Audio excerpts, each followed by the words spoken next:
according to the BNSF Railway.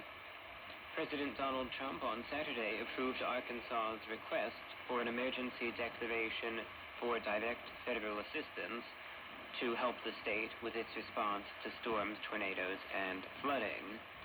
And in the state of Kentucky, there were 390 road closures across the state due to flooding, mudslides, and rock slides, Kentucky Governor Andy Beshear said. Drone video released from downtown Hopkinsville, Kentucky on Friday showed the scale of the widespread destruction left behind in the city after the area was pounded by rain this week. In the video, buildings, cars, and roads were partially submerged by water. And in Van Lear, Kentucky, swift water technicians rescued 6 people from their homes, which the W.R. Castle Fire Rescue described to be surrounded by water, according to a press release. So, many parts of the country, again, especially areas of the Deep South, the Ohio Valley, parts of Appalachia, particularly, have really been dealing with quite the severe weather outbreak these last few days, just this unrelenting stream of tornadoes, severe thunderstorms, and then when this is such a long duration event, day after day after day of this, obviously the rain accumulations really begin to add up, and then this becomes a major flooding event likewise, which is what we're seeing now. Thankfully, as we get into the next week, the weather forecast is looking a bit better for the area, and things should start getting at least a little bit better.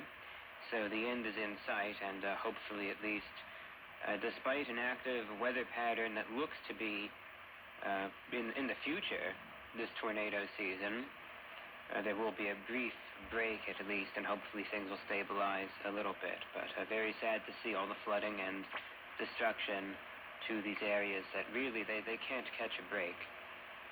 For those of you who have been regular listeners this year, this is a situation that you remember I've covered before in broadcasts, but I haven't talked about it for a while. But just because I haven't talked about it doesn't mean that nothing is happening. I do want to provide an update on the situation in the Eastern Democratic Republic of Congo. Rwandan-backed M23 rebels in the Eastern Democratic Republic of Congo have withdrawn from the strategic town of Walikale, describing the move as a goodwill gesture ahead of planned peace talks with the government next week. M23 has seized eastern Congo's 2 largest cities in a swift advance since January, and has resulted in thousands of deaths and forced hundreds of thousands more to flee from their homes.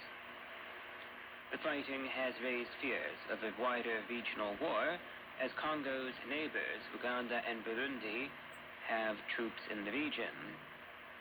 Congo's government and M23 plan to hold their first direct talks in Doha, Qatar, on April 9th, sources from both camps told Reuters. Situated along a road linking 4 eastern Congo provinces, Walikale is in an area rich in minerals, including tin. The M23 planned to withdraw from the town last month, but initially failed to do so, accusing the Congolese army of going back on its own commitments and not withdrawing attack drones. 2 residents and a local official confirmed this week that the M23 forces have left the town. Army spokesperson Sylvain Nkenge told Reuters on Friday that Congolese troops were there.